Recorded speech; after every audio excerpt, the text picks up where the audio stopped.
बपुएक इनके पद बंधन किए नासे विघ्न रेक नारायणं नमस्कृत्य नरं चैव नरोत्तमं देवीं सरस्वतीं व्यासं ततो जयमुदीरये। ॐ सन्नो मित्रः संवरुणः सन्नो भवद्वर्जमा सन्न इन्द्रो बृहस्पतिः सन्नो विष्णुरुक्रमः।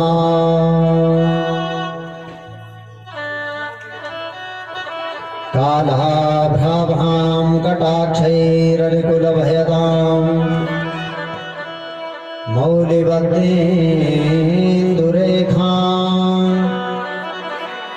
शङ्खं चक्रं कृपाणं त्रिसखिमपि करे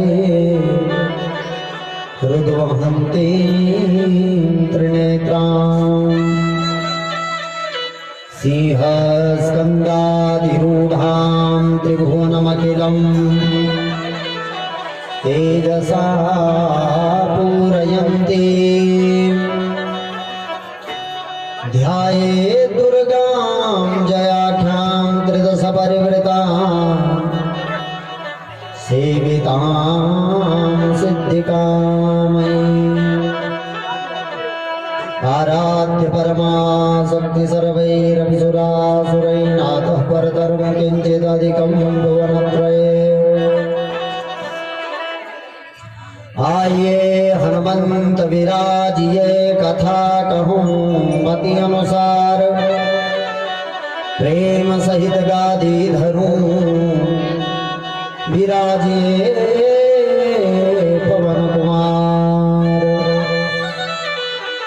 बोलिए हनुमान जी महाराज की। श्रीमद्देवी भागवत महापुराण की। श्री व्यासदेव भगवान की। श्री सुखदेव जी महाराज की। सूत जी महाराज की। सौनकादि ऋषियों की। सुरकंडा मैया की। राजराजेश्वरी मैया की। भवानी माता की। भद्रकाली मैया की। राजा रामचंद्र भगवान की। श्री कृष्णचंद्र भगवान की। नागराज भगवान की। नरसिंह भगवान की। भैरव भगवान की। शंकर भगवान की। ओम नमः पार्वती पतये। हर हर महादेव। जय जय श्री राधे। जय जय श्री राधे। जय जय श्री राधे।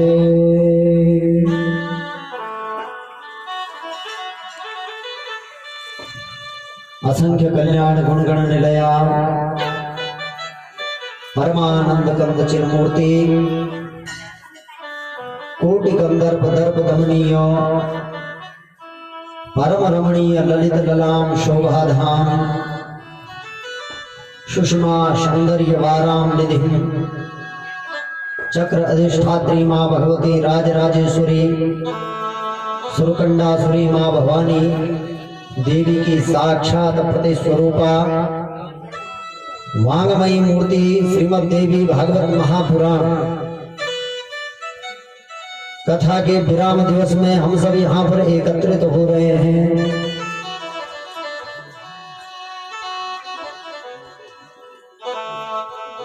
विगत 9 दिनों से यह कथा यहाँ पर चल रही है। माँ की इस दिव्य भागवती गंगा में सभी लोग अपने कर्णपुटों के द्वारा इस रस का आस्वादन कर रहे हैं।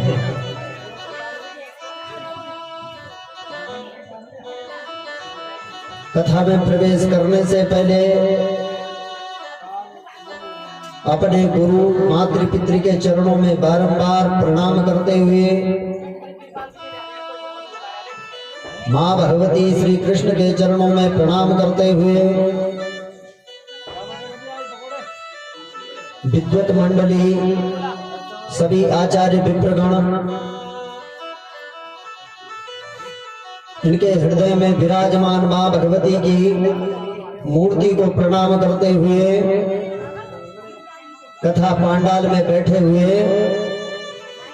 सभी श्रोताजन, ज्ञान वृद्ध, वयो वृद्ध, यशस्वी वृद्ध, श्रोताजन, भक्तिमती माताएं, ज्ञान व वैराग्य स्वरूप युवान भाइयों, आपके हृदय में मां भगवती की दिव्य ज्योति को कोटि कोटि प्रणाम। मां भगवती की जो कथा है सबके भंडार भरने वाली है। जीवन में सुख का भरण और दुख का हरण करने वाली यदि कोई कथा है तो वो कथा और कोई नहीं, मां भगवती की ही करुणामयी कृपा से हम उस चीज को प्राप्त कर सकते हैं, उस वस्तु को प्राप्त कर सकते हैं। जीवन में, मानव जीवन में, मानव के शरीर में 3 ताप हैं जो नित्य ही हमें दुखित करते हैं। वो कौन से हैं? बोला दैहिक, दैविक, भौतिक तापा। एक है दैहिक ताप, एक है दैविक ताप और एक है भौतिक ताप। दैहिक ताप का मतलब है शरीर की पीड़ा, शरीर से मिलने वाले कष्ट। अब शरीर के कष्ट क्या हैं? देखो, आज तक जिन्होंने कथा 8 दिन तक नहीं सुनी, इस कथा को जरा ठीक से सुनो। ये समझ लो, आज जिसने कथा सुन ली तो पूरे 9 दिन की, 8 दिन की एक तरफ और आज की एक तरफ। बोलो राधे राधे। 3 ताप मैं आप लोगों को बता रहा हूं। पहला ताप है दैहिक ताप, जो कि शरीर से प्राप्त होता है। शरीर की पीड़ा माने आंख सुधारी, तब तक कान में खराबी आ गई। जब तक कान में मशीन लगाई सुनने के लिए, तब तक दांत ही निकल गए। तो ये शरीर की पीड़ा है। दैहिक तापी 2 प्रकार के, आंतरिक और बाह्य। विस्तार बहुत लंबा है, पर कहने का मतलब है जो मां भगवती की कथा सुन लेता है उसका दैहिक ताप नष्ट हो जाता है। दूसरा ताप है दैविक ताप, जो देवताओं के द्वारा हमें कष्ट होते हैं। अब आप लोग सोचेंगे कि देवताओं के द्वारा भी कहीं कष्ट होते हैं। बोलो होते हैं। जब तक शनि की पूजा करी तब तक राहु आगे आ गया, और राहु को पूजा तब तक केतु आ गया, और कुंडली में देवता नित्य प्रति इस प्रकार के कष्ट देते हैं। बोलो राधे राधे राधे राधे। तो इस दैविक ताप से भी वह मुक्त हो जाता है। बोला जो देवी भागवत की कथा को सुनता है। और तीसरा है भौतिक ताप। भौतिक माने संसारियों से मिलने वाला जो भी कष्ट है, जो भी दुख है, उसको कहते हैं हम भौतिक ताप। चाची को मनाया तो नानी रूठ गई, नानी को मनाया तो ताई रूठ गई, और मनाने में ही जीवन चला जाता है। किसका? जो माँ भगवती का स्मरण नहीं करता उसका। और जो माँ की शरण में आ जाता है तो बोला ऐसे दुख उसके जीवन में नहीं आते। फिर माँ भगवती सबकी मति में बैठ करके बुद्धि रूपा बन करके और सबकी मति को सुधारती है। फिर तुम्हारा कोई द्वेषी रह नहीं जाता। बोलो राधे राधे राधे राधे। आज हमें कुछ सीख करके जाना है कथा से। सीखना क्या है कि जो दिन बीते सो बीते, जो दिन बीत गए। हम लोग परेशान अपने आज से नहीं, अपने कल से होते हैं अधिकतर। अरे तूने मेरे साथ ऐसा किया, देख लूंगा, छोड़ूंगा नहीं। तो आज से उतने परेशान नहीं है जितने कि कल से, बीते हुए कल से। ये कल जो है ना, ये बड़ा दुखदायी है। लेकिन कहते हैं कि कितने किसके तारे टूटे, कितने किसके प्यारे छूटे, पर बोलो टूटे तारों पर कब अंबर शोक मनाता है। जो बीत गई सो बात गई।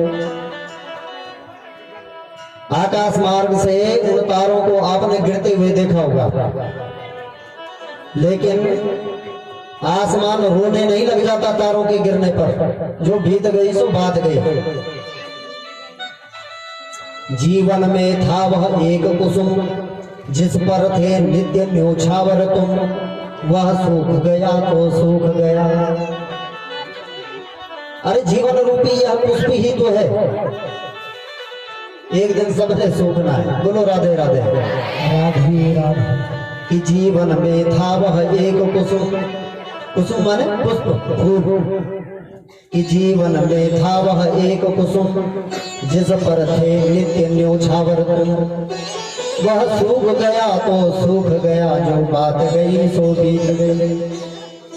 बीते हुए का पश्चाताप नहीं करना है, आज से ही अपने मन में संकल्प करना है। हे मां भगवती, जितने भी हमने जीवन में पाप किए हैं यहीं पर छोड़ करके जा रहे हैं आपके चरणों में। और मां, आगे इस प्रकार के पाप हमसे न हो। हमारी बुद्धि में, मन में, चित्त में आकर के आप बैठ जाओ, घट घट में रम करके बुद्धि को निर्मल करो। तो आइए मां भगवती की कथा में प्रवेश करने से पहले मन वाणी को पवित्र करने के लिए कुछ क्षण मां भगवती का नामामृत लेंगे, तत्पश्चात कथा में प्रवेश करेंगे। बोलो राधे राधे है।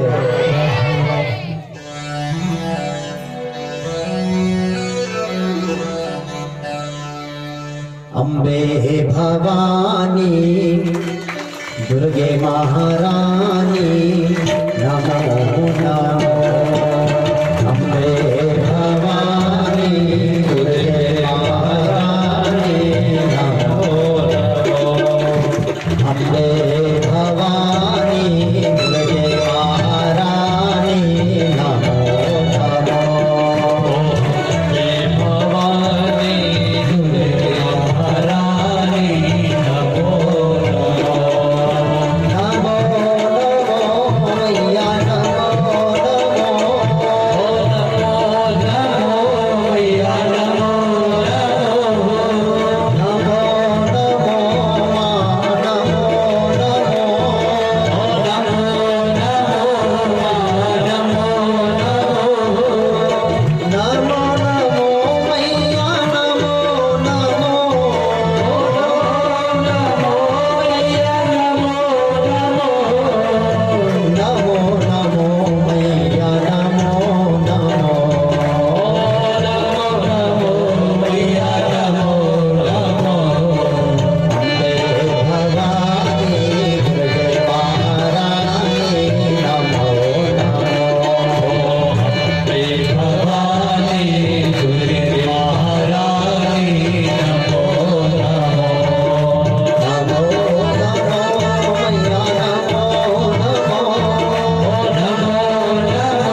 श्री राधे राधे राधे राधे राधे जय राधे राधे राधे राधे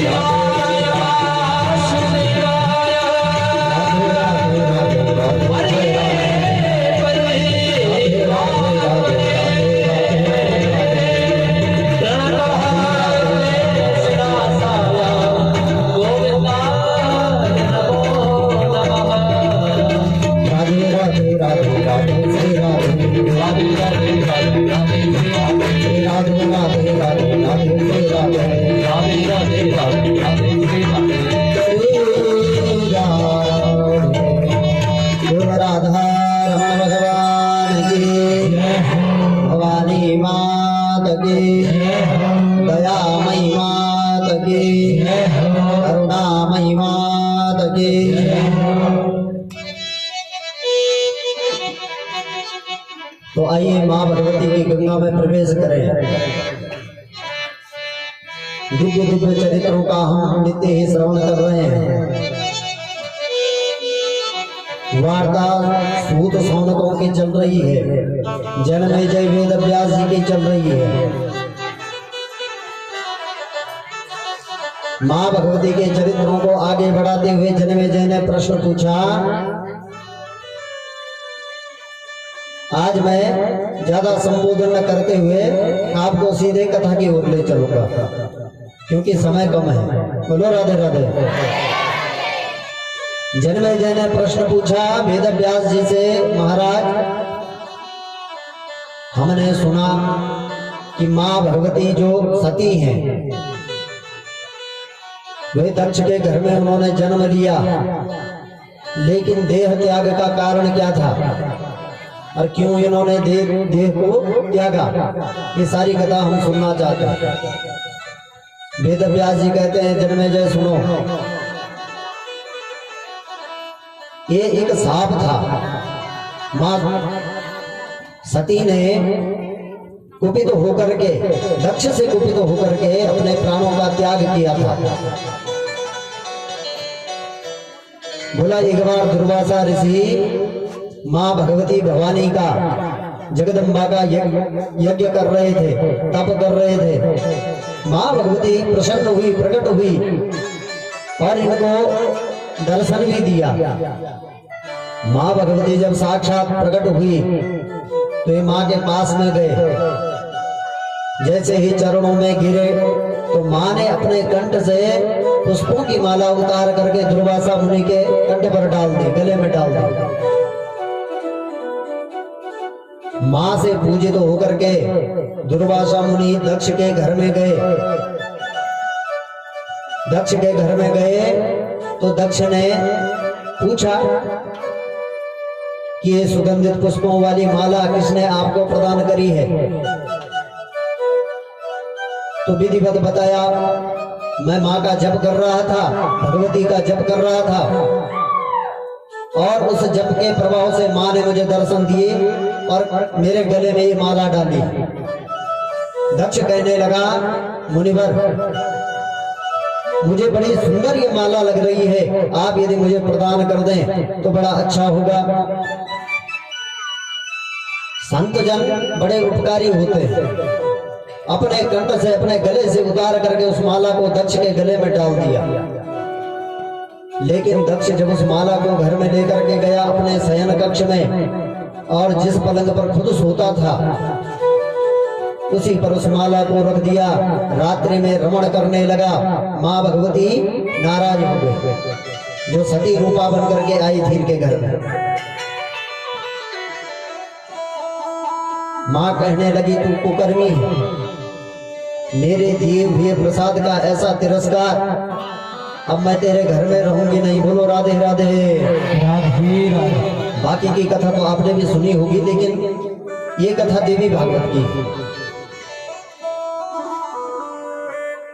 जनमेजय ने पूछा, ठीक, लेकिन पूरी कहानी कैसे कैसे, पूरी कथा हमसे कहिए कि कैसे कैसे माँ भगवती ने अपने शरीर का त्याग किया, कारण क्या था?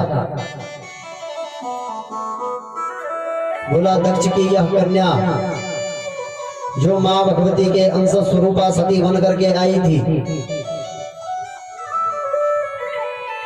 इसका विवाह भगवान शंकर के साथ में हुआ।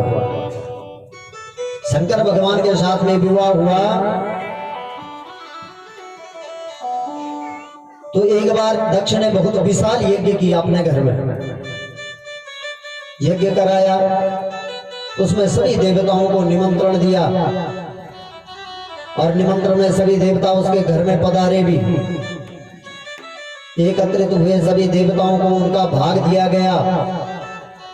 लेकिन जैसे ही यज्ञ के उस प्रांगण में दक्ष का प्रवेश हुआ तो सभी देवता दक्ष के स्वागत में, प्रजापति दक्ष के स्वागत में खड़े हो गए, पर भगवान शंकर खड़े नहीं हुए। वैसे भगवान शंकर भोले भाले हैं, तो इन्होंने मन ही मन प्रणाम कर लिया और देवताओं की तरह खड़े नहीं हुए। इतनी बात से ही दक्ष कुपित हो गए और सभा में आकर के तुरंत कहने लगे, श्रूयताम ब्रह्म ऋषयो में सहदेवा सहग्नया साधूनां ब्रुवतो विक्रम न ज्ञाना न चमत्सरा। सभी जो लोकपाल दिक्पाल देवता यहाँ पर बैठे हैं, कान खोल करके सुन लो।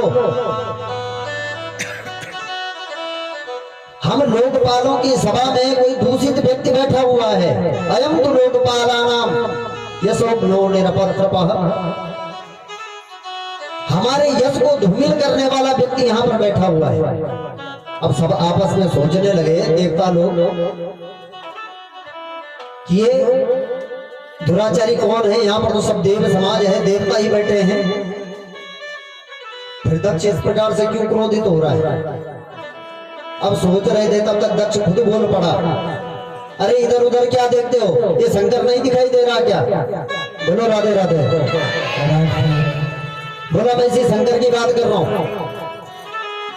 सब मेरे सम्मान में खड़े हुए पर ये शंकर खड़ा नहीं हुआ। अरे मैं बड़ा मूर्ख था जो मैंने अपनी मृग सावाक्षा, मृग नयनी कन्या मरकट लोचन इस शंकर भगवान को, इस बंदर वाले आंख को दे दी। कहा मेरी कन्या मृग नयनी हिरण जैसी उसकी आंखें, और कहा ये मरकट लोचन बंदर जैसी आंख वाला। कुछ भी तो सही नहीं है इसका, न आचरण सही, न इसके आभूषण सही। गले में सर्पों की माला लपेट करके, तन में भस्म रमा करके और भूत प्रेतों के साथ में रहने वाला यह शंकर। अरे कहाँ मेरी बुद्धि उस समय चली गई थी जब मैंने अपनी पुत्री का विवाह इसके साथ में कराया। प्रेतावासेषु घोरेषु प्रेतैर्भूतगणैर्वृतः अटत्तुन्नग्नो युक्तकेशो हसन्मुदन्। अरे इसे तन पर इतनी भी होश नहीं कि तन पर कपड़े कैसे पहने जाते हैं। भस्म लपेट लेता है और ये समझता है कि मैंने कपड़े पहन लिए, वस्त्र पहन लिए। ऐसा यह शंकर है। भगवान शंकर अपने गुण के अनुसार कुछ न बोले, चुपचाप रहे और सहन करके यज्ञ पूर्ण होने पर अपने कैलाश पर्वत में आ गए।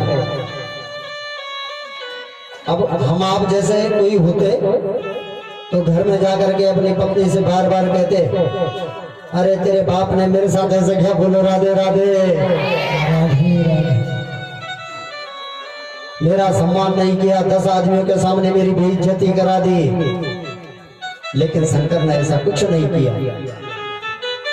शंकर भगवान मौन धारण करके अपने तप में लग गए, मां भगवती का ध्यान करने लगे।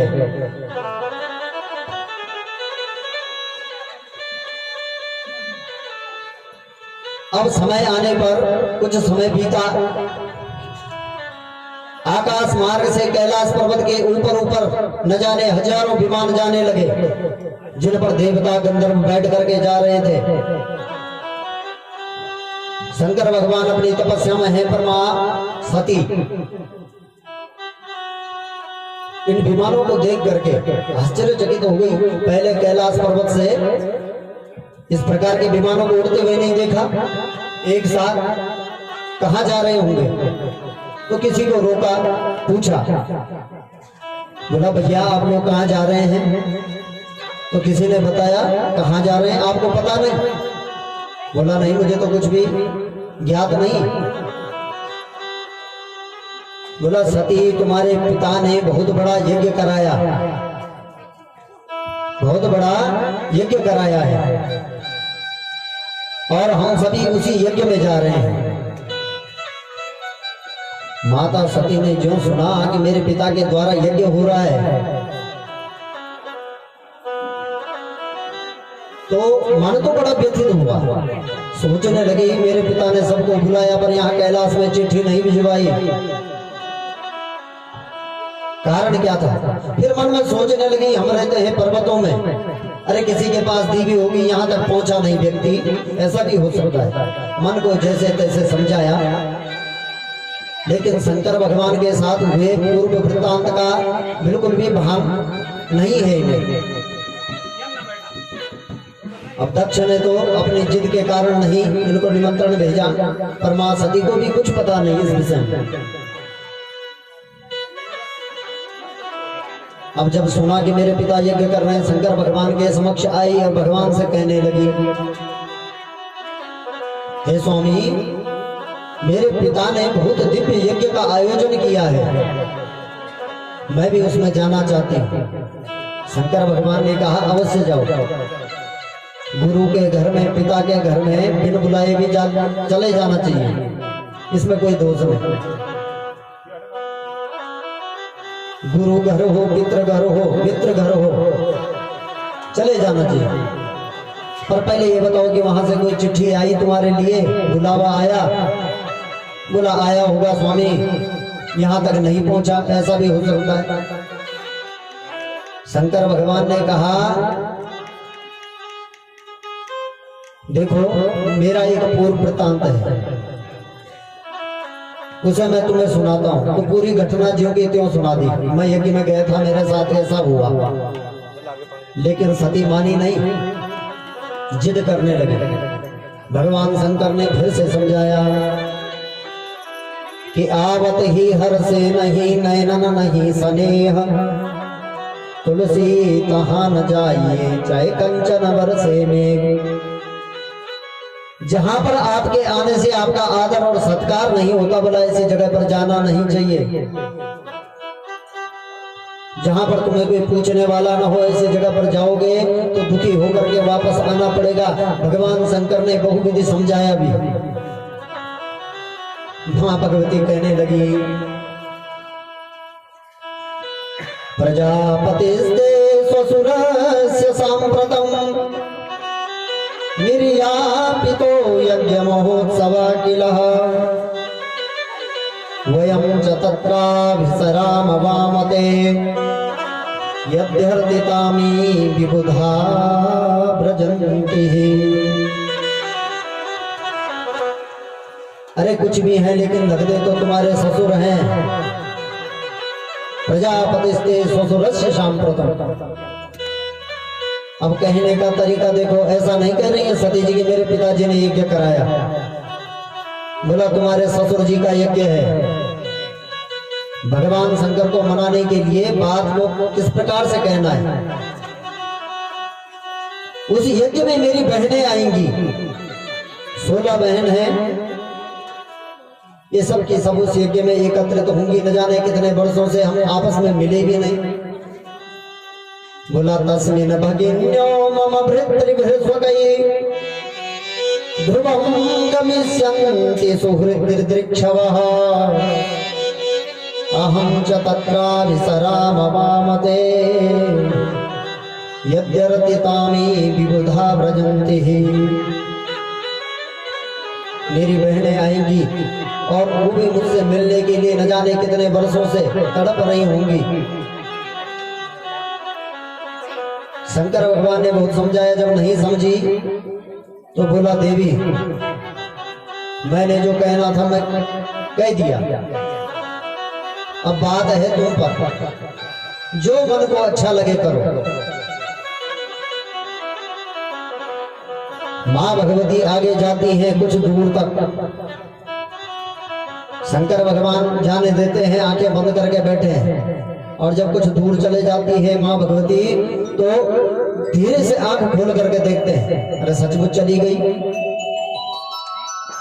सती के मन में भी व्यथा है कि पति की बात न मान करके मैं जा रही हूं, इस बात का भी स्मरण हो रहा है हृदय में।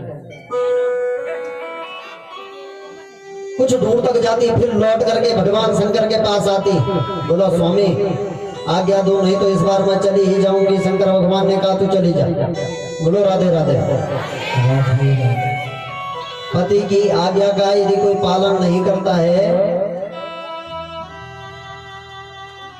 पर शर्त है कि मदिरा पीने वाला पति ना हो। बोलो राधे राधे। यदि पति की आज्ञा का पालन कोई नहीं स्त्री करती है तो बोला उसको क्या भोगना पड़ता है, इस कथा से सीखना है।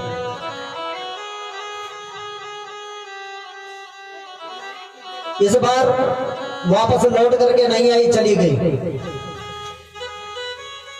लेकिन जब उस यज्ञ में प्रवेश किया, बहुत विशाल का यज्ञ, सभी देवताओं के भाग उस यज्ञ में अलग अलग रखे गए थे।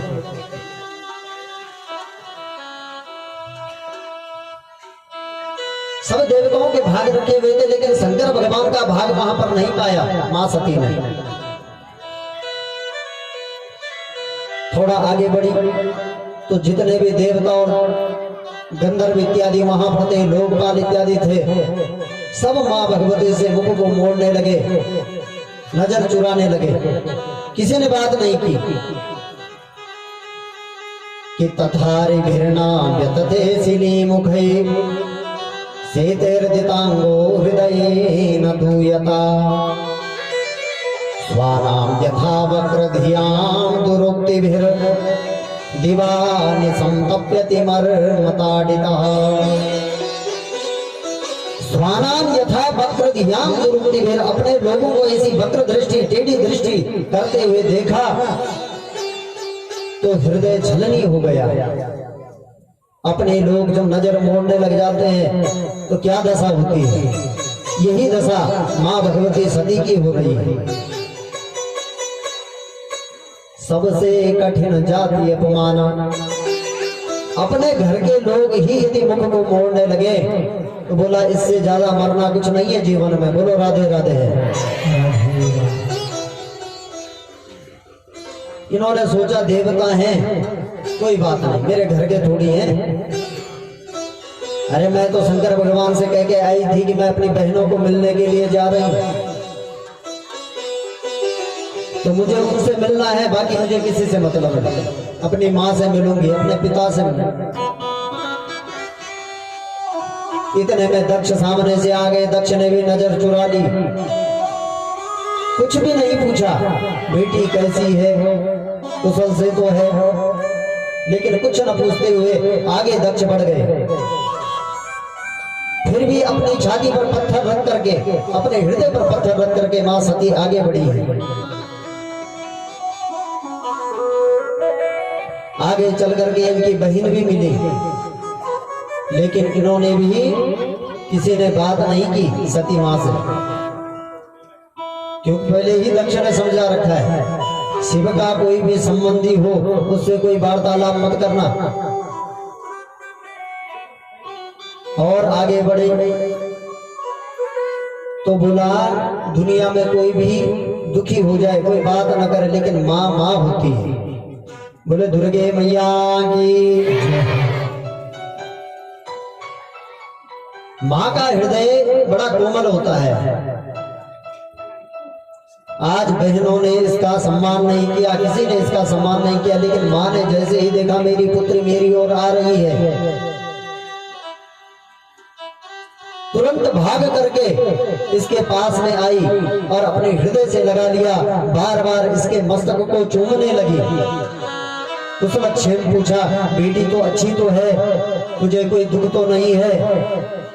अरे बड़ा अच्छा किया, तूने बड़ा अच्छा किया कि तू आ गई। तेरे पिता के मन में तो पाप आ गया, लेकिन बेटी मैं करती भी तो क्या। तो केवल आदर करने वाली यदि कोई माँ सती को मिली तो वो एक थी, उसकी माता।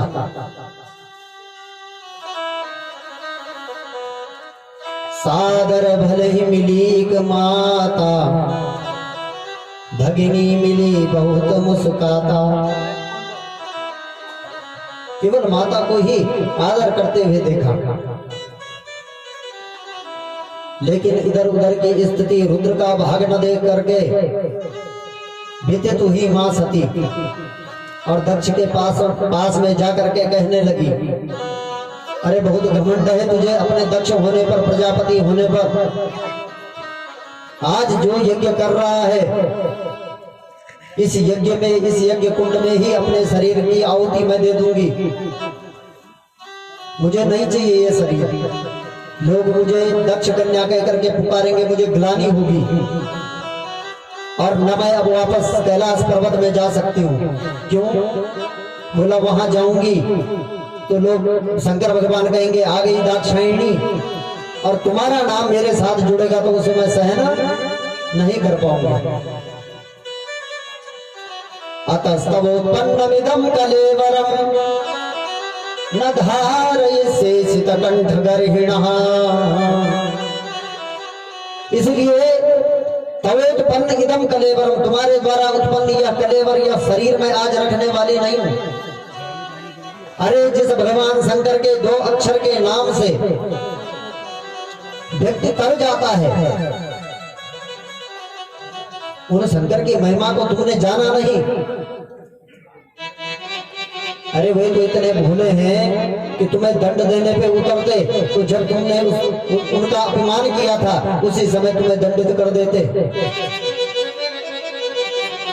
लेकिन बोला धन्य है वे शंकर भगवान जिन्होंने कुछ नहीं कहा। यद्वयक्षरम नाम गिरेरितं नृणाम सकित प्रसंगादगमासु हन्ति तत्। पवित्र कीर्तिं तमलंघ्य शासनम भवान हो द्वेष्टि शिवम शिवेतरः। यद्वयक्षरम नाम गिरेरितं नृणाम, जिन 2 अक्षर के नाम शिव को ग्रहण करने से शकित्र प्रसंगादगमासु हन्ति तत्, जीवन में किए गए अगमने पापों को यह 2 अक्षर का नाम तुरंत ध्वस्त कर देता है, मिटा देता है। बोला उन 2 अक्षरों की महिमा तुमने ठीक से जानी नहीं है। बोलो राधे राधे।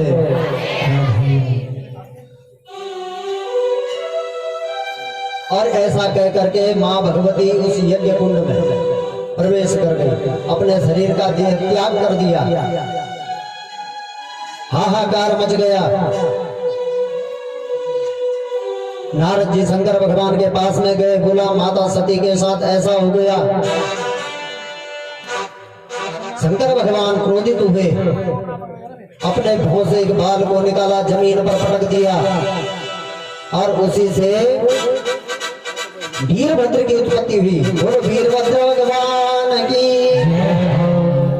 वीरभद्र का वह विकराल रूप उसी क्षण प्रकट हो गया और वीरभद्र भगवान शंकर के सामने खड़े हो गए और कहने लगे हाथ जोड़ करके, क्या करूं?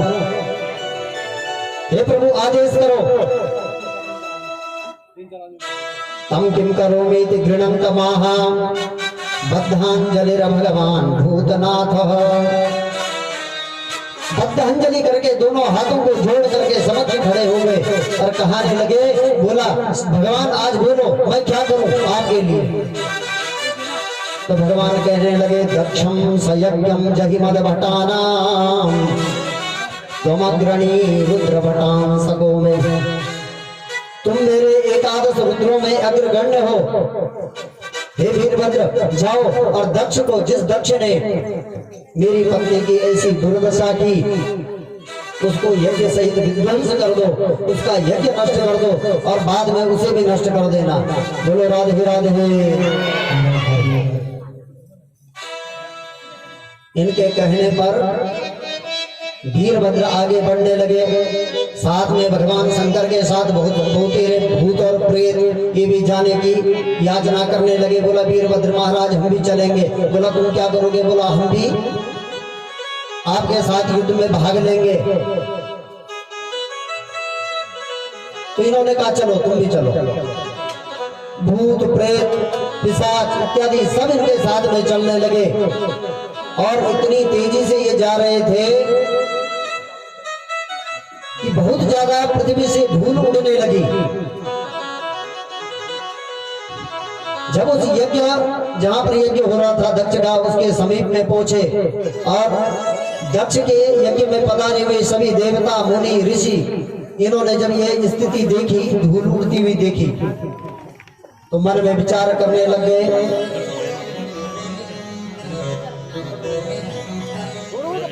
बोला कहीं से चोर लुटेरे आ रहे होंगे दौड़ दौड़ करके, तभी ये धूल उड़ रही है।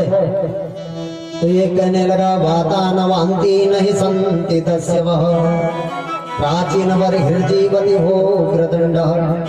अरे तुम्हें पता नहीं प्राचीन वरी का राज है, प्राचीन वरी राजा के राज्य में कोई चोर और लुटेरा नहीं होता। ये चोर लुटेरे नहीं है।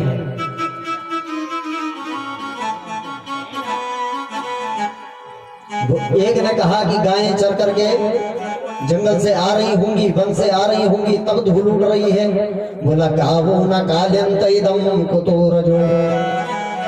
हर दिन दोपहरी का समय हो रहा है, गायों का काल कहाँ है? गोधूली बेला तो शाम को होती है, ये समय गायों का भी नहीं है। ऐसा विचार कर रहे थे, तब तक वो भूत प्रेत को लेकर के भगवान वीरभद्र वहां पर पहुंच गए और सारे यज्ञ का नाश करने के लिए भूत और प्रेत चरों की जो भी थालियां थी सबको उठा उठा करके पटकने लगे।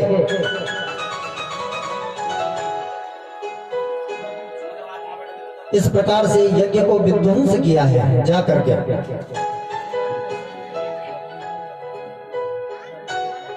भृगुंबबंधमणिमान वीरभद्रम प्रजापतिम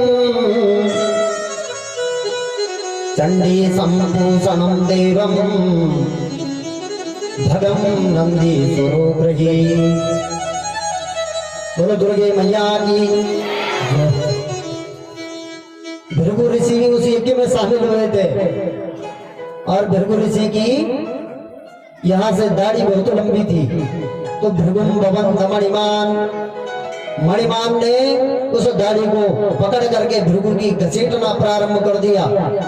वीरभद्रम प्रजापति, और जो साक्षात वीरभद्र थे उन्होंने प्रजापति दक्ष को ही पकड़ लिया।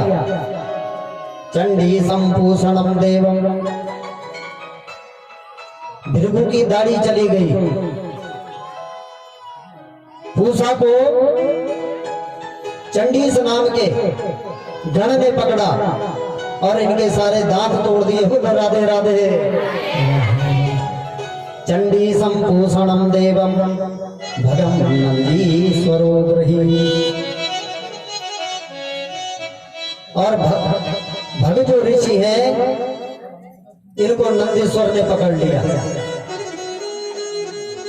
इस प्रकार से वृत्तांत तो बहुत लंबा है, समय ज्यादा नहीं है हमारे पास, इसलिए उस यज्ञ का जब विनाश हुआ, वीरभद्र जी ने दक्ष की गर्दन को काट करके उसे भी यज्ञ कुंड में स्वाहा कर दिया।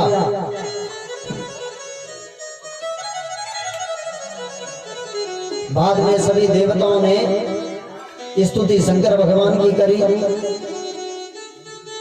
तो फिर आज का सिर, बकरी का सिर इन पर लगाया गया।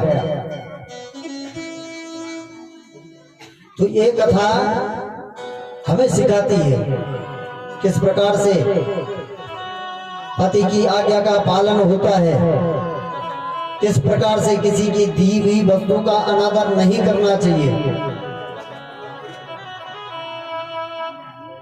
बोला महाराज, जो किसी का अनादर करे, जन्मेजय पूछ रहे हैं कि बोला जो किसी का अनादर करता है या कोई पाप करता है, किसी की बात को नहीं मानता, उसका क्या हाल होता है। ये बात पूछनी थी और वेद व्यास जी ने 28 नरकों का वर्णन कर दिया। बोलो राधे राधे। बोला जन्मेजय, पृथ्वी से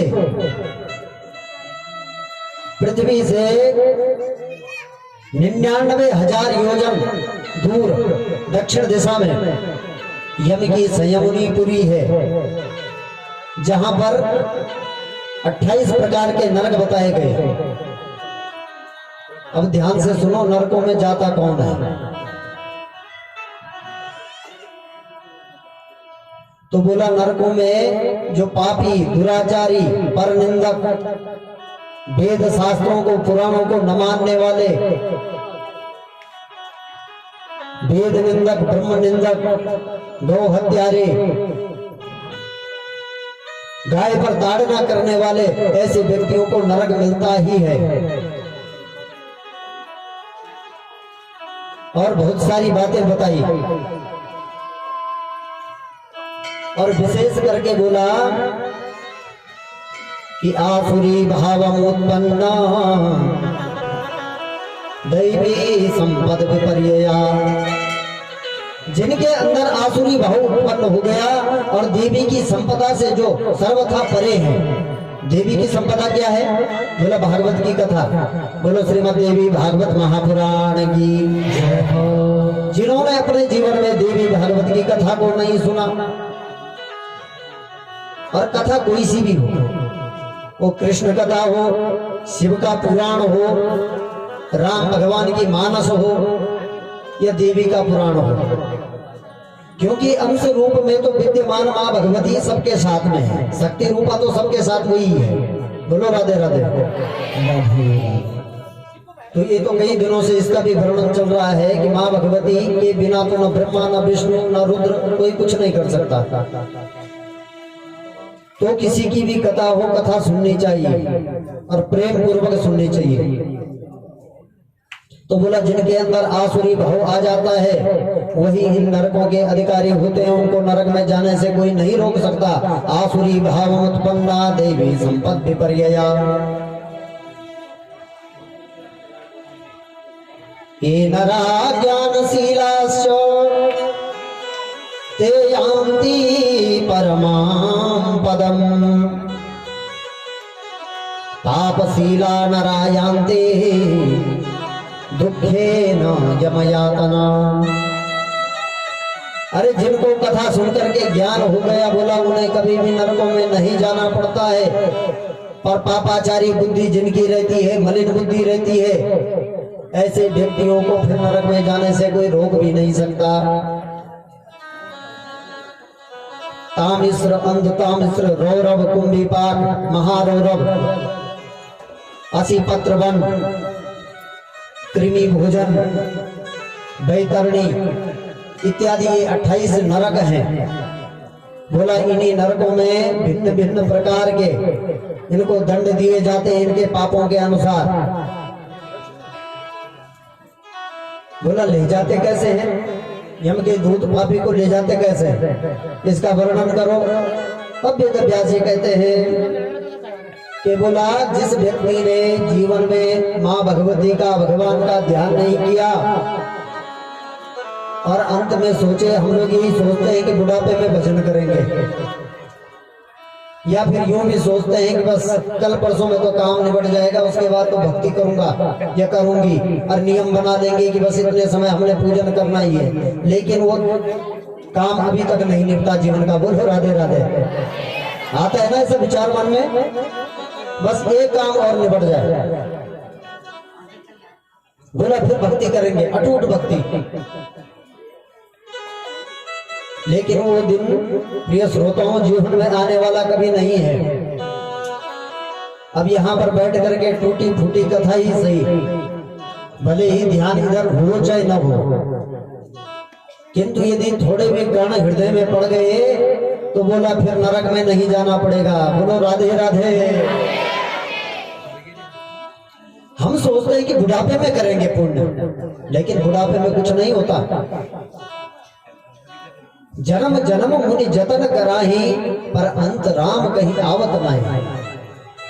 बड़े बड़े तपस्वी जन्म जन्मों का तपस्या करते हैं, लेकिन अंत में उनके भी मुख में भगवान का नाम, माँ भगवती का नाम नहीं आता, तो फिर हम और आप किस खेत की मूली हैं? बोलो दुर्गे मैया की। हम यदि ऐसा सोच रहे हैं बुढ़ापे में करेंगे तो नहीं हो सकता। क्यों? क्योंकि वायु नो क्रम तो तार तपसन रुद्ध नाड़िका, कास श्वास कृतायास कंठे गुरगुरायते। अरे बुढ़ापे में राम नाम क्यों नहीं लिया जाता? बोला कंठ में वायु का उत्क्रमण होने से कंठ अवरुद्ध हो जाता है, और हम राम कृष्ण भगवती कुछ भी किसी का भी नाम लेने को तैयार होते भी हैं तो लिया नहीं जाता, और अंतिम में अंते यामति सागति, जब भगवान का नाम हमने अंत में लिया नहीं तो बोला फिर मुक्ति भी मिलना आसान नहीं है। इसलिए यही समय है सुधरने का, और बिगड़ने का भी यही है। हाथ में हमारे है कि हम किस ओर चलते हैं। अंधकार भी है तो उजेला भी है। अंधकार को हम चुनते हैं कि उजाले को चुनते हैं, ये हमें देखना है। अब जब उसके प्राण निकलते हैं बिना भगवान के नाम को लिए, तो उसे उस समय पूरी भूत भविष्य और वर्तमान की जो उसकी कथा है जीवन की, और एक जीवन ही नहीं अभी तो अनेकों जीवन उसके स्मरण में आने लगते हैं। उसने पुण्य कर्म किए हैं, उसने पाप कर्म किए हैं, ये सब उसे दिखता है।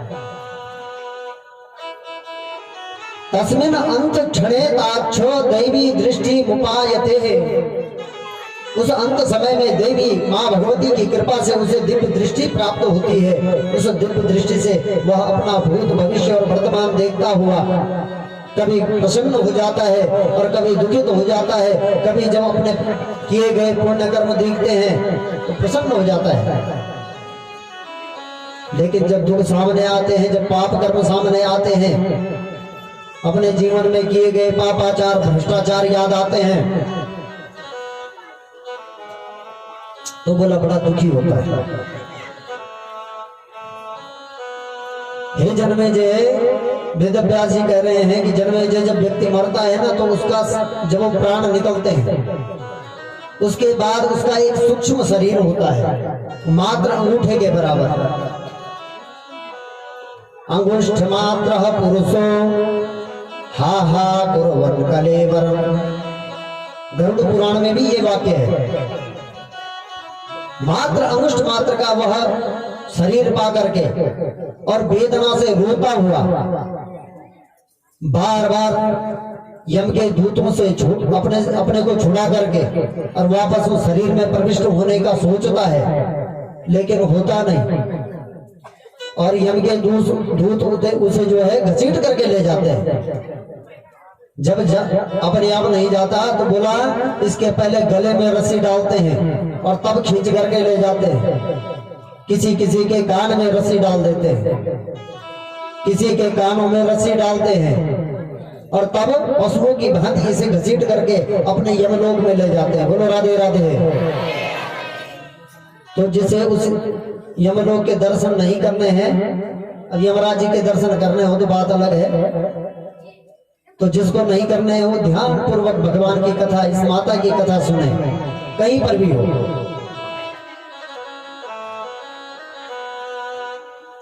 रस्सियों से खींचते हुए बड़ी वेदना के साथ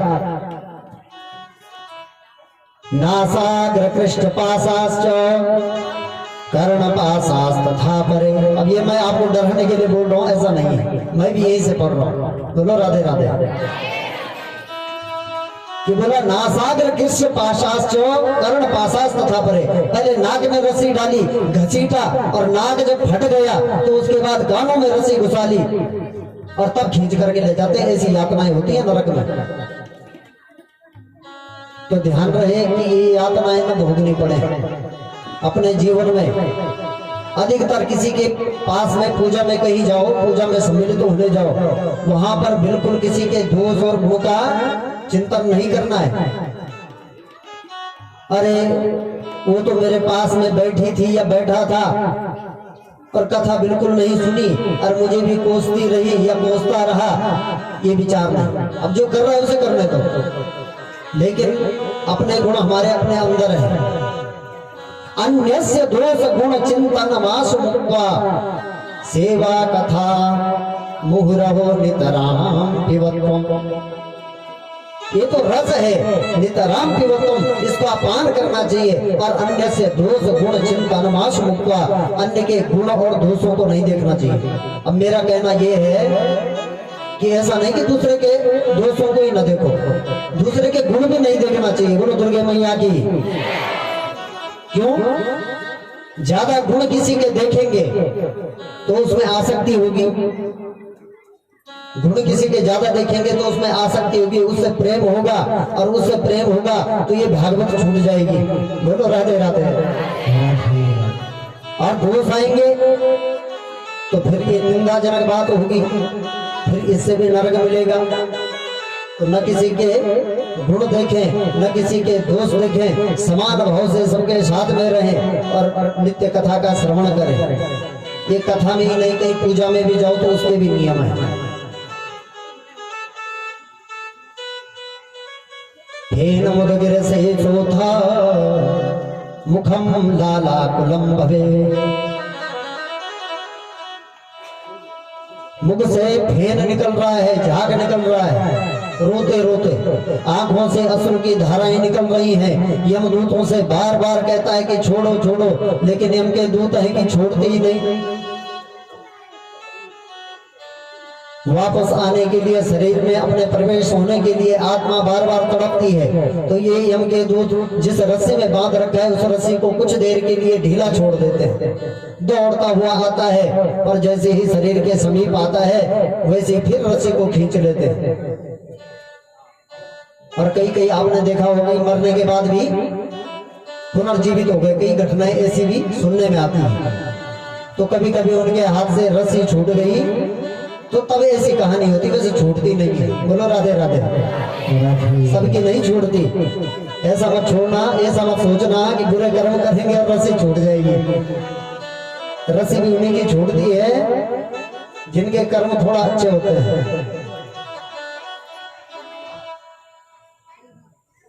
अब जो यमराज की पुरी है, बोला जन्मेजय, उसमें 4 दरवाजे हैं। अब बताओ कैसे कैसे वहां जाना होता है, उसके बारे में बता रहे हैं। धर्मराज पुरे संति चतुर्द्वाराणि खेचरः। 4 दरवाजे हैं वहां पर, पूर्व, पश्चिम, उत्तर और दक्षिण में। जिस व्यक्ति ने 100% अपने जीवन में पाप ही पाप किए और पुण्य कभी जीवन में नहीं किए, वो जाता है दक्षिण वाले दरवाजे से। जिसने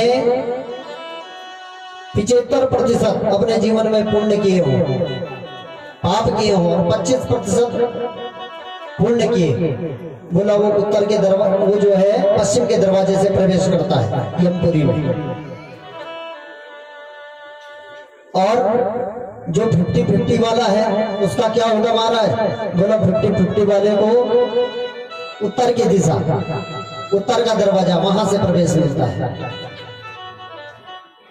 और बोला जिसने 25% अपने जीवन में केवल पाप किए और ज्यादा पुण्य किए हैं, वो पूर्व के दरवाजे से प्रवेश करता है। और बोला जिसने पाप न किए हो तो बोला फिर उसके लिए वो 4 दरवाजे बंद हैं। वह फिर उस धाम में नहीं जाता, वह माँ भगवती के मणिद्वीप धाम में जाता है। बोलो दुर्गे मैया की।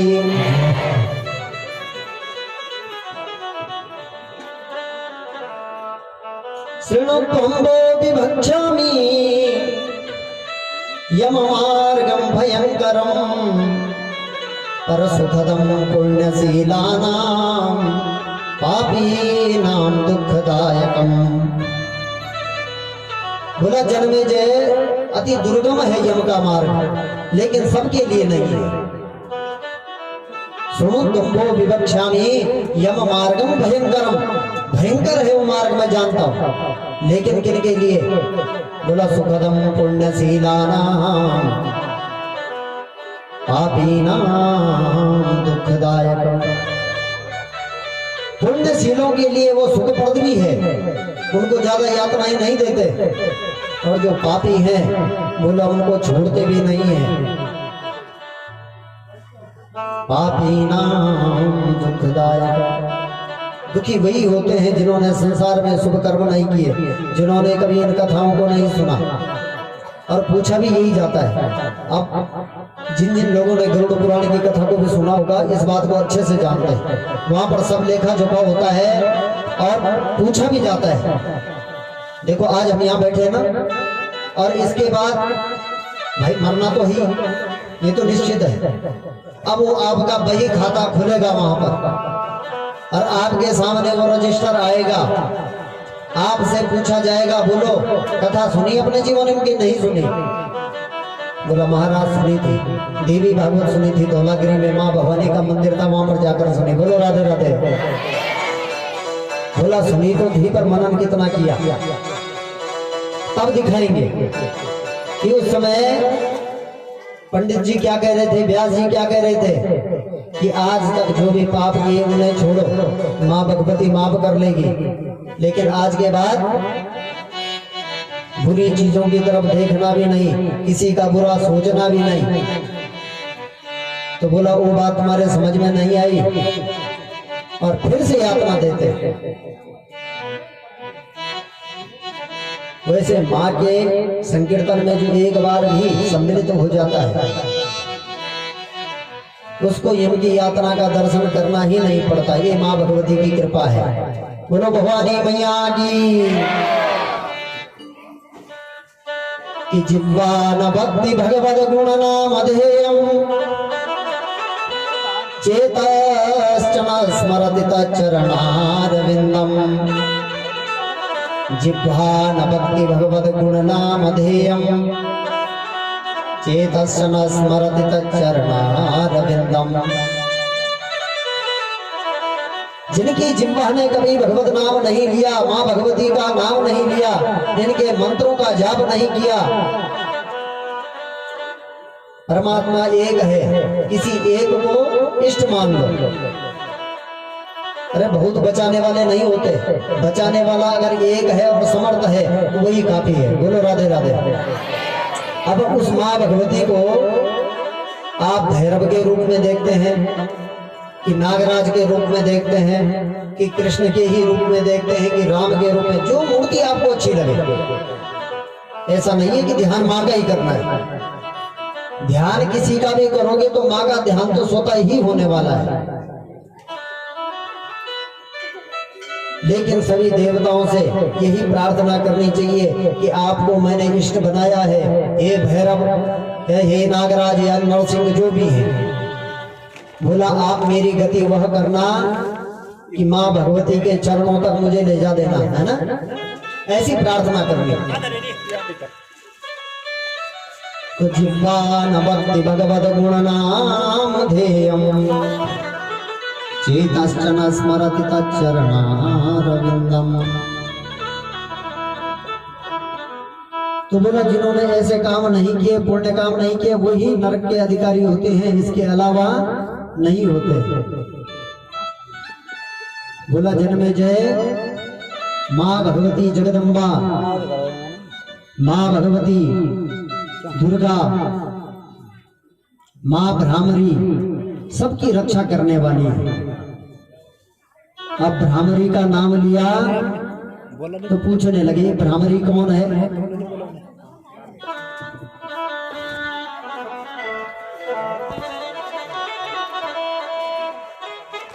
बोला जन्मेजय, पूर्व में एक अरुण नाम का दैत्य हुआ। बोलो राधे राधे।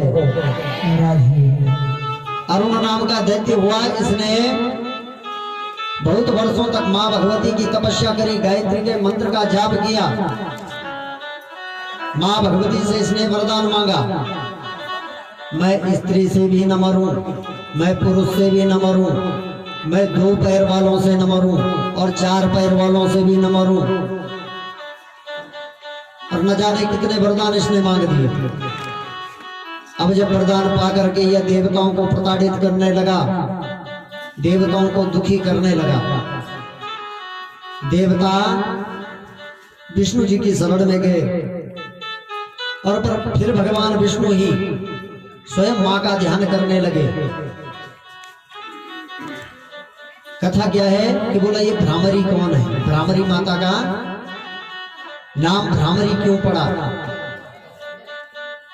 बोला तो जब इस दैत्य ने देवताओं को परास्त कर दिया तो इसने इन्होंने देखा कि देवताओं का बल क्या है, मंत्र किसमें होते हैं? बोला वेद में। तो इन सारे वेदों को मैं हरण कर लूं, इनको अपने पास लेकर के इनको नष्ट कर लूंगा, उसके बाद मंत्र नहीं रहेंगे तो फिर देवता अपने भाग को पा नहीं सकेंगे, कोई यज्ञ नहीं कर पाएगा और शक्तिहीन होकर के देवता फिर मुझसे लड़ नहीं पाएंगे और मैं स्वर्ग का राजा बन जाऊंगा। बोलो राधे राधे। पर कर्ता करे सो होय, जो कर्ता चाहता है होता वही है, व्यक्ति कितना भी सोच ले। इसने अपने मन में योजनाएं तो बहुतेरी बना ली, लेकिन मां ने तो इसकी योजना पहले से ही बना रखी। मां भगवती का ध्यान देवताओं ने विष्णु जी के साथ में मिलकर के किया और मां भगवती प्रकट हो गई।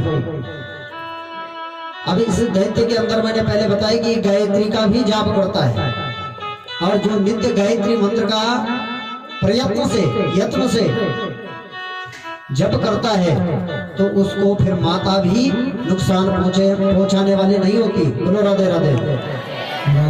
गायत्री मंत्र की बहुत ज्यादा महिमा है। अब देवी भागवत का प्रथम जो श्लोक है वो भी गायत्री मंत्र से प्रारंभ है और अंतिम श्लोक में भी गायत्री का ही वर्णन है।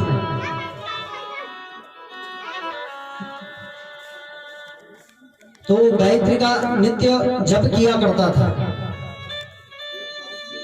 तो माँ भगवती से देवता कहने लगे, बोला वरदान तो इसने बहुत मांग लिए, 2 पैर वाले से न मरूं, 4 पैर वाले से न मरूं, पुरुष से न मरूं, स्त्री से न मरूं, जानवरों से न मरूं। तो बोला फिर इसे मारेगा कौन? बोला इसे मारेगा कौन?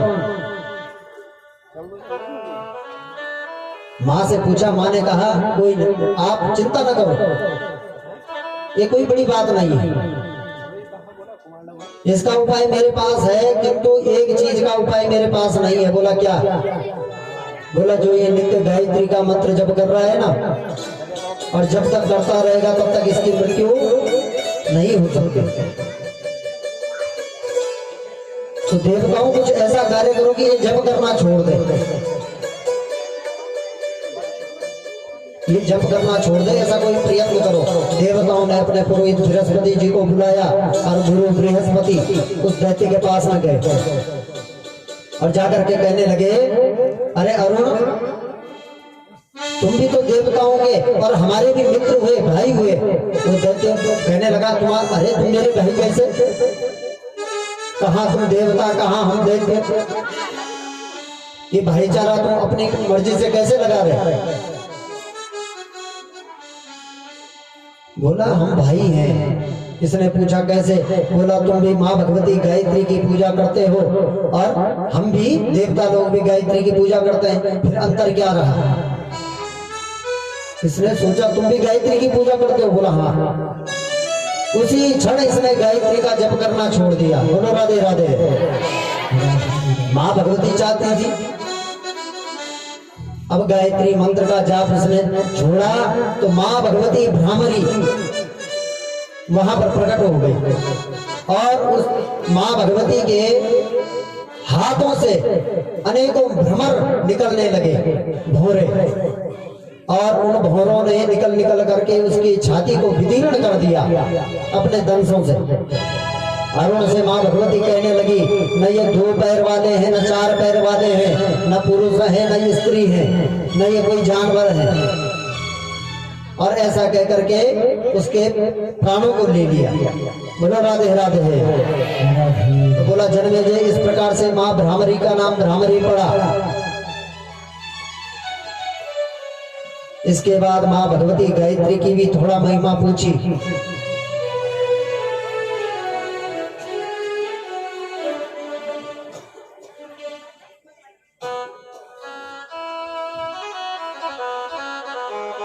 बोलो राधे राधे।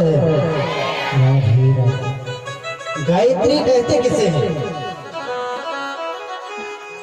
गातारं त्रायते अस्मात् गायत्री तेन सोचते सात्र भागवते देवी सरहस्ये सुप्रतिष्ठिता।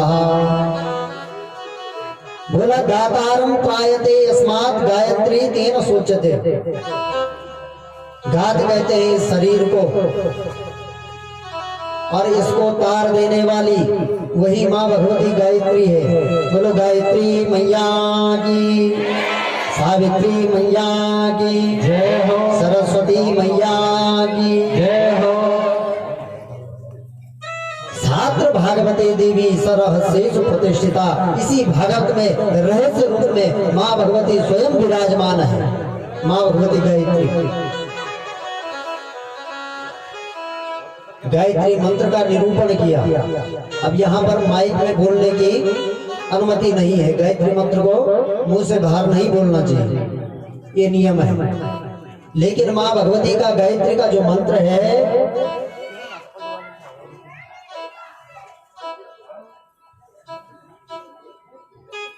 बोलो दुर्गे मैया की।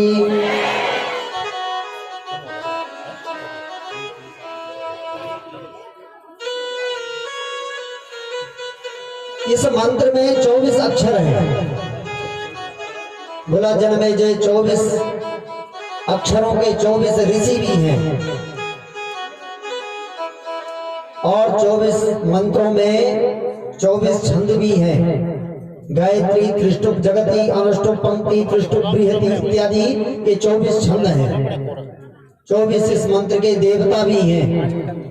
और सुमुखम संपुटम चैवा विततम विस्तृतम तथा द्विमुखम त्रिमुखम चैवा चतुष्पंचमुखम तथा षण्मुखादोर्मुखम चैवा व्यापकांजलिकम तथा शकटम जमपासं च ग्रंथितम चोन्मुखोन्मुखम प्रलंबम मुष्टिकम चैवा मत्स्यकूर्म बराहकम सिंहक्रांतम महाक्रांतम मुद्गर्भम बल्बमम तथा। ये 24 मुद्राएं भी हैं।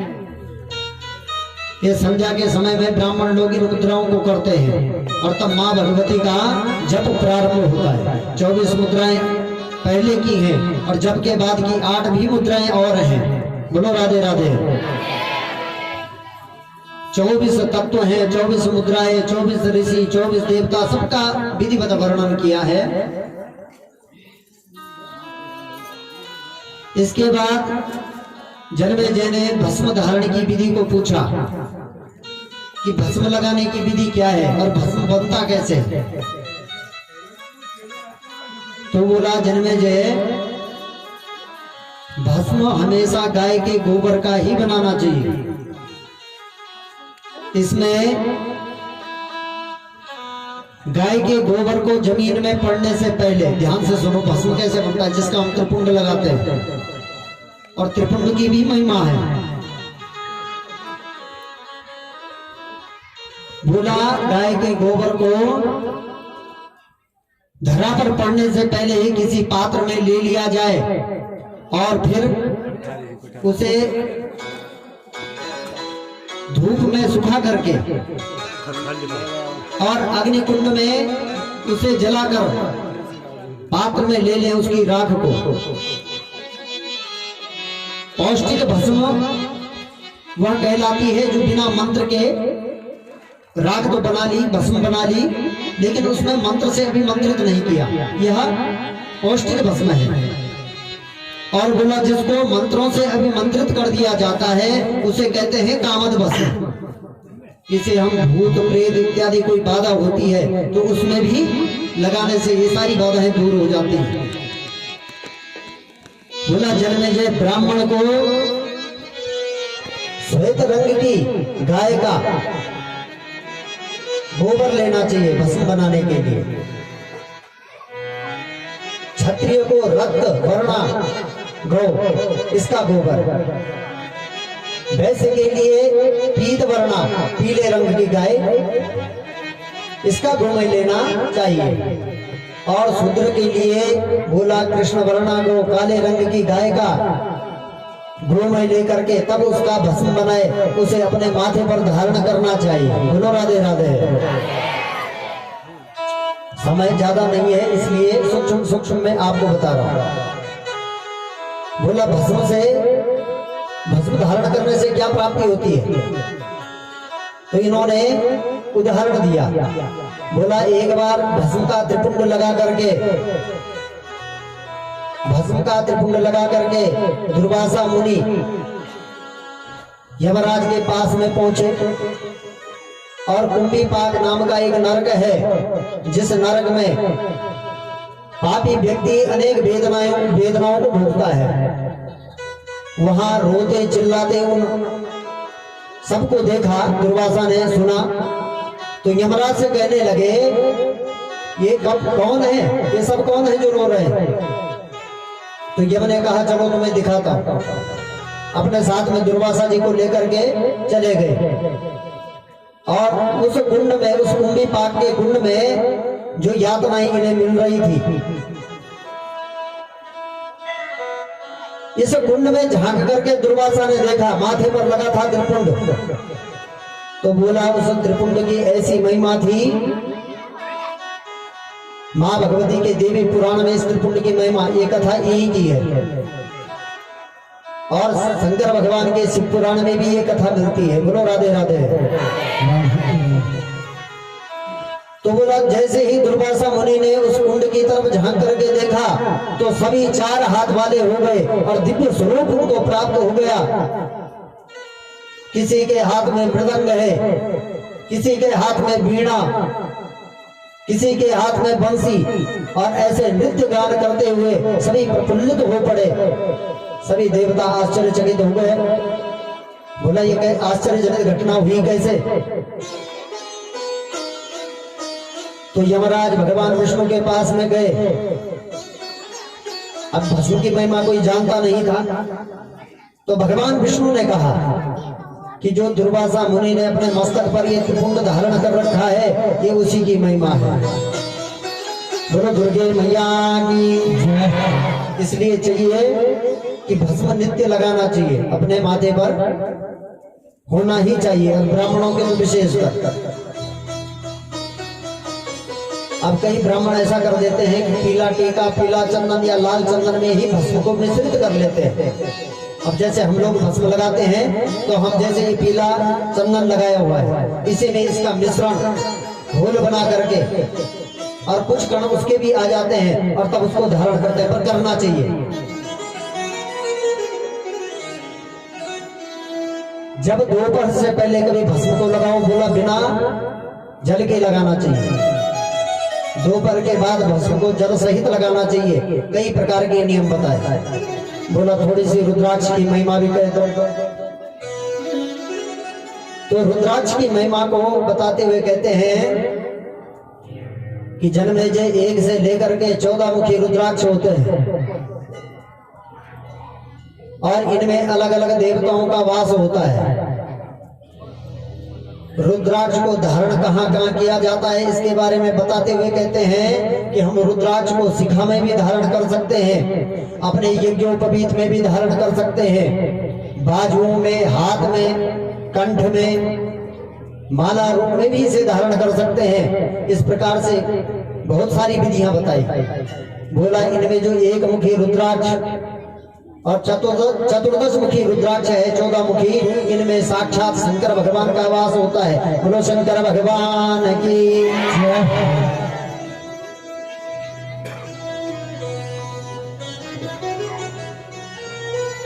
यदि आप चाहते हैं कि हम अपने जीवन में किसी भी देवी देवता को असंतुष्ट न करें, सबको बराबर भाव से माने, तो उस व्यक्ति को द्विमुखी रुद्राक्ष अपने कंठ में धारण कर लेना चाहिए, क्योंकि द्विमुखी रुद्राक्ष में सभी देवी देवताओं का अंश होता है, ऐसा देवी भागवत में लिखा है। तो विधि विधान से रुद्राक्ष की भी महिमा बताई और वेद व्यास जी कहने लगे, जन्मेजय सुनो, इतनी कथा तो मैंने 9 दिन से सुना दी, अब मां भगवती का यज्ञ आप करो, होम करो। अब कथा भी होती है तो यज्ञ भी होता है कि नहीं? कल आप लोगों ने हवन भी किया, यहाँ पर कथा भी चल रही है, तो बोला अब तुम यज्ञ करो, मां भगवती का यज्ञ करो। कथा तुमने नियम पूर्वक सुन ली है और इस यज्ञ को करने के उपरांत तुम्हारे जो पिता अधोगति को प्राप्त हुए परीक्षित जी, तुरंत उनकी मुक्ति हो जाएगी। जन्मेजय ने वेद व्यास जी के द्वारा उस यज्ञ को संपन्न कराया और यज्ञ के पूर्ण होते ही, जैसे ही 9 दिन का यज्ञ विश्राम की ओर था, तो परीक्षित का मोक्ष नारद जी ने देखा। बोलो राधे राधे। नवाह यज्ञ संपूर्णे परीक्षित भूपति, दिव्य रूप धरो देव्यः सालोक्यं तत्क्षणादगा। तुरंत दिव्य रूप धारण करके चतुर्भुज रूप में परीक्षित मुक्त होने के बाद हो गए और मां के उस दिव्य धाम में, जो स्वर्ग वैकुंठ सत्यलोक गोलोक से भी ऊपर है, उस मां के मणिद्वीप धाम में उनको जगह मिली। बोलो जगदम्बा मैया की जय। प्रयत्न से जो इस कथा को सुनता है उसकी सभी कामनाएं परिपूर्ण होती हैं। सौनकादि ऋषियों का संवाद, उन्हीं के संवाद से यह कथा प्रारंभ भी हुई और उन्हीं के संवाद से यह कथा विराम की ओर भी है। बोलो राधे राधे।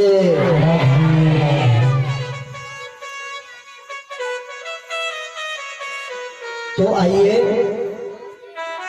मां भगवती जो न जाने कैसे कैसे पापियों को तारने वाली है, हमने भी जीवन में न जाने कितने दुख की पाप किए होंगे, जिनके द्वारा दुखों को हम भोग रहे हैं। प्रण कर लें, सभी प्रण कर लें कि आज के बाद जीवन में कभी किसी को सताएंगे नहीं, और खुद भी अपने मन में प्रण करना। और जब प्रण करोगे तो न तुम किसी को सताओगे और न कोई तुम्हें सताने वाला होगा। बोलो राधे राधे। कथा का मतलब है थक का मिटना। कथा का उल्टा क्या होता है? थक। ये जो है थक को मिटा देती है। जीवन में जितने दुख हैं उनसे हम थक जाते हैं और उस थक को मिटाने वाली मां भगवती है। ये कथा है। सभी लोग जो भी यहाँ पर उपस्थित हुए हैं अपने जीवन में एक एक प्रण जरूर कर ले। भाई कोई मदिरा का पान करने वाला है, वो मदिरा का पान करना छोड़ दे। कोई कुभाषण बोलने वाला है तो बोला आज से ऐसा बोलना त्याग दे।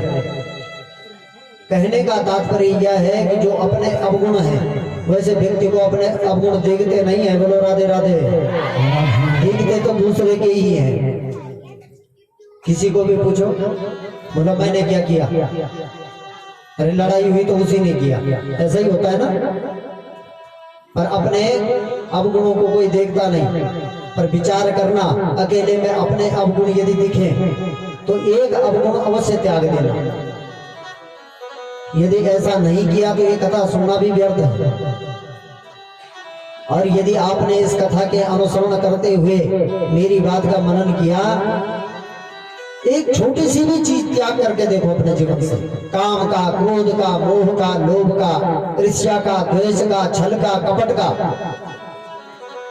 एक कण भी यदि आपने छोड़ दिया तो फिर माँ भगवती की कृपा आप तक पहुंचने से कोई रोक नहीं सकता। बोलो जगदम्बा मैया की। तो आइए माँ भगवती का जो अंतिम वर्णन किया गया सभी लोग मेरे साथ गाने का प्रयत्न करेंगे। अंतिम श्लोक है,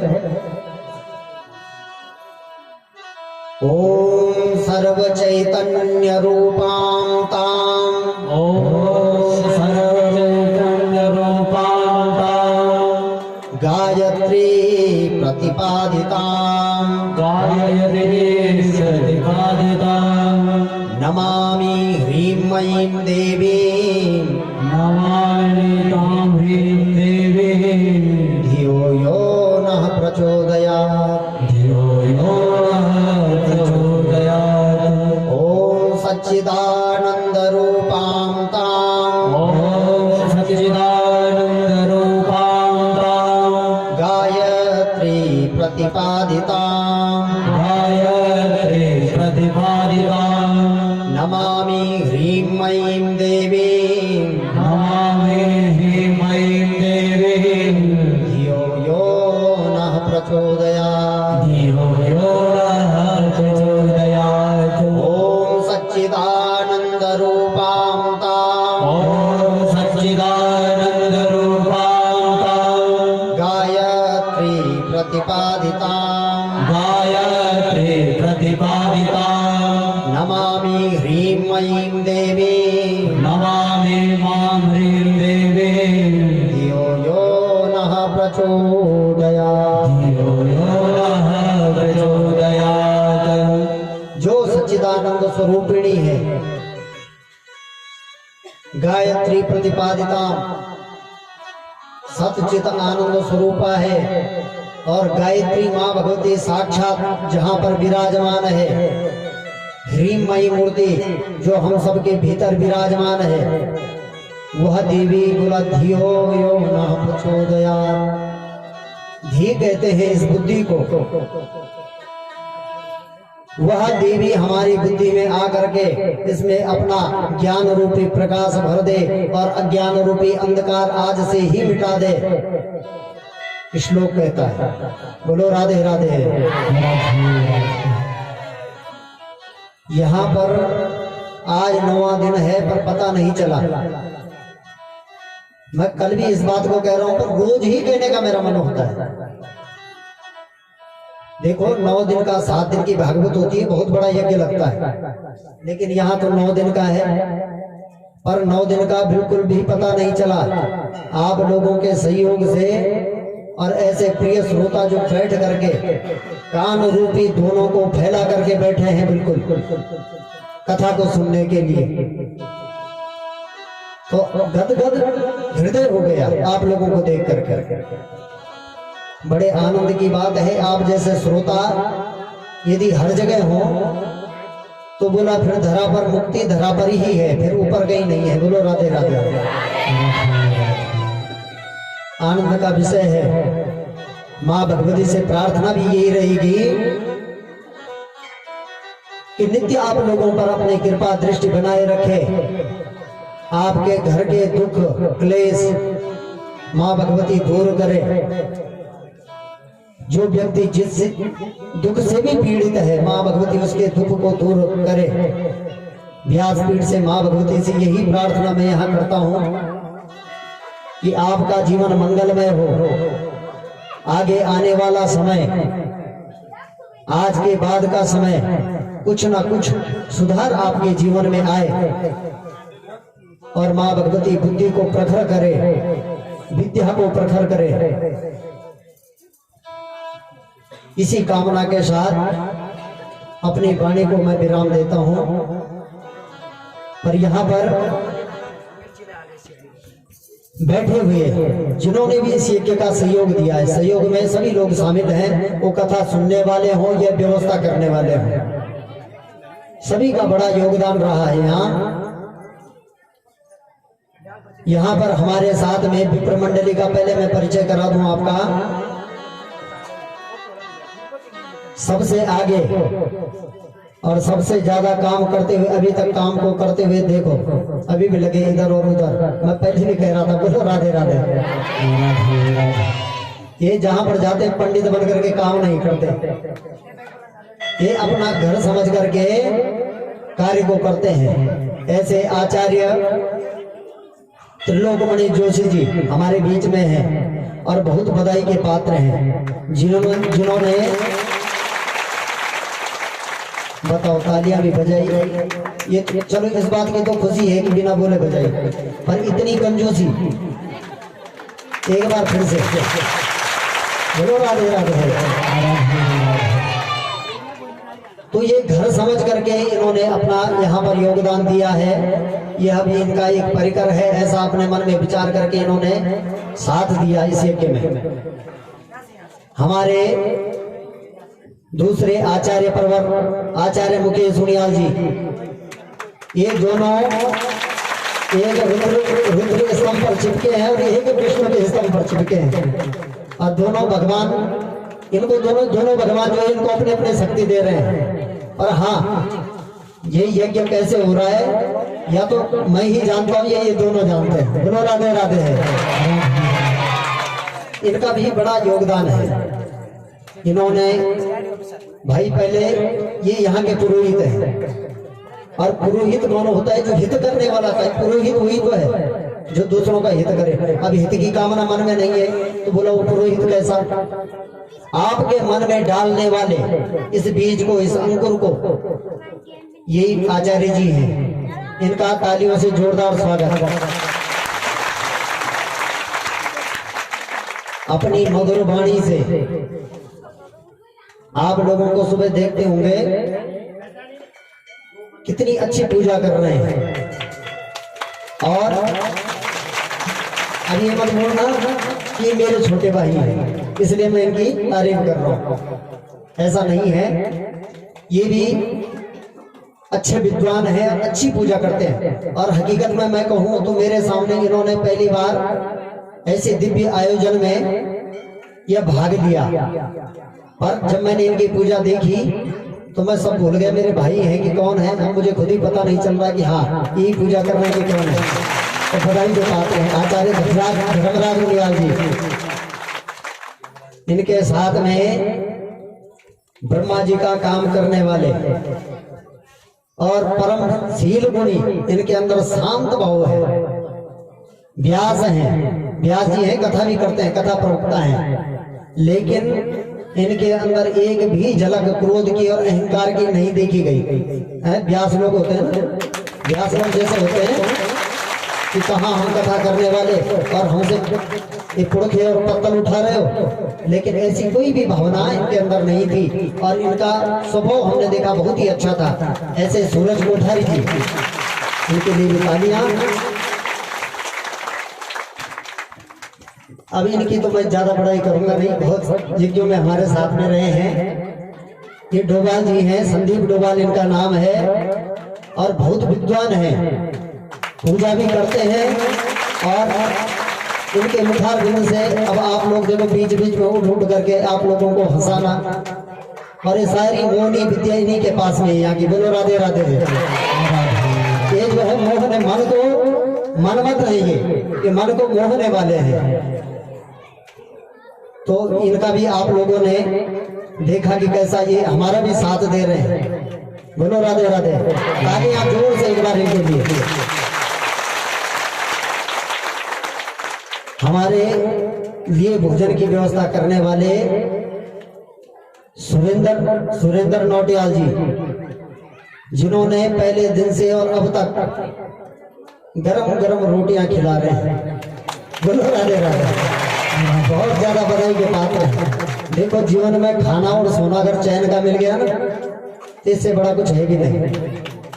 इनके लिए जोरदार तालियां।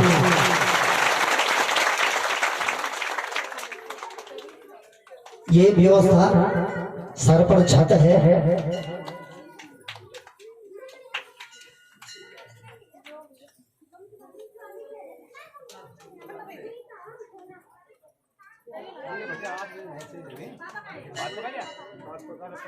विक्रम सिंह राणा जी, इनके देवता जी हट जाओ जरा, ढूंढने में लेट हो गई।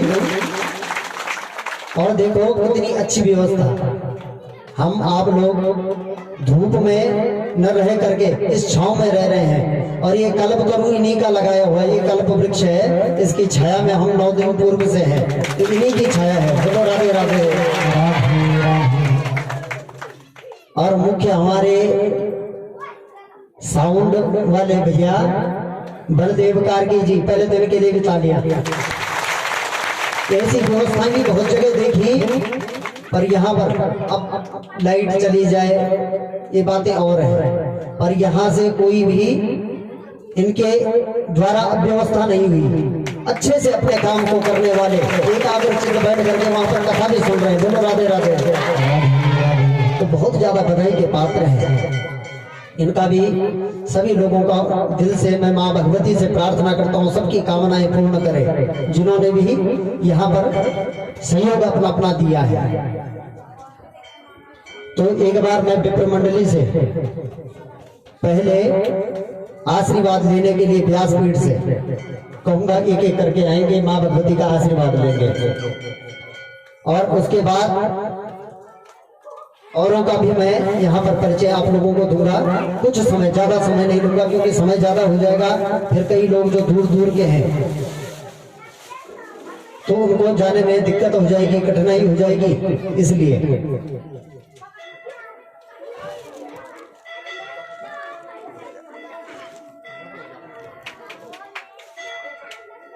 हमारे जोशी जी हमारे पास आएंगे माँ भगवती का आशीर्वाद देने के लिए।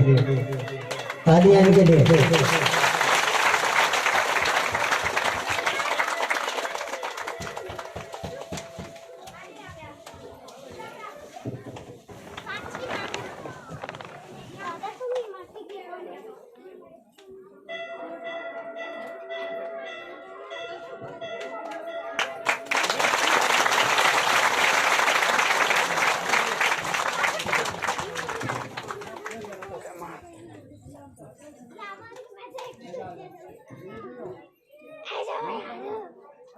आचार्य मुकेश सुनियाल जी,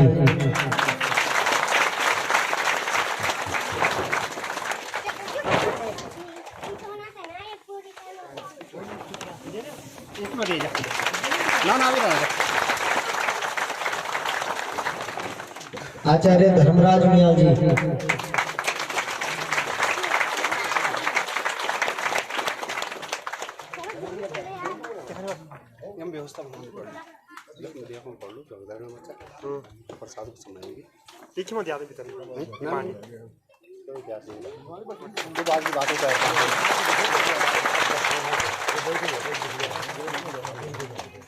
कोठारी जी,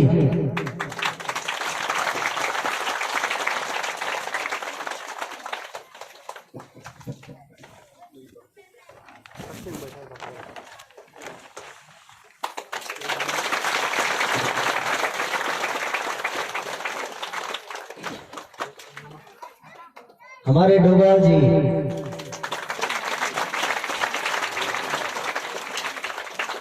और हमारे भोजन शास्त्री जी अगर सुन रहे हैं आवाज को तो यहाँ पर आ जाएं।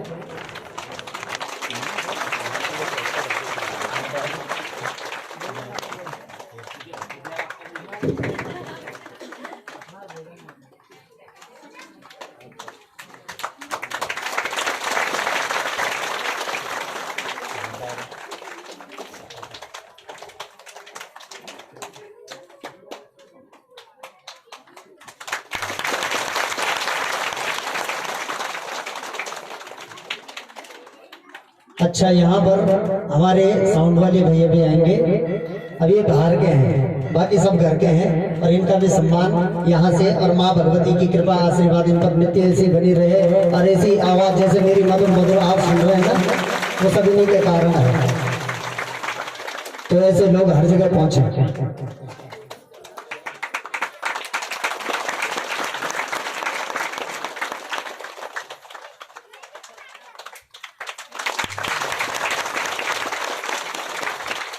बोलो राधे राधे। और देखो माँ भगवती की कृपा सब पर रहे और उनका वरद हस्त सब पर रहे। यहाँ पर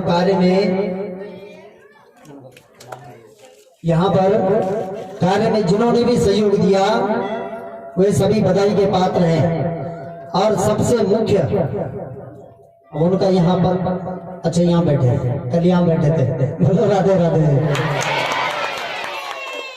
देखो कुछ शुभ कर्म करना होता है ना तो आदमी 10 बार सोचता है, फिर सोचने के बाद भी हो नहीं पाता। पर बड़े दिव्य इनके विचार, जिनके मन में ऐसे विचार आए कि माँ भगवती का यज्ञ कराना या भागवत आदि करवानी है, बहुत ज्यादा बधाई के पात्र हैं चेतन माता जी। तालियां। ये अपने घर में नहीं, अपने कुल में नहीं, पूरे जिन्होंने अपने गांव के लिए ये इतना विशाल यज्ञ का आयोजन कराया, ये बहुत ज्यादा बधाई के पात्र हैं। कहा रहते हैं उत्तरकाशी में, अब मैं भी जानता नहीं था, पर अब यहाँ आकर के सुना कि रहते थे उत्तरकाशी में, यज्ञ करा रहे हैं यहाँ धौलागिरी में।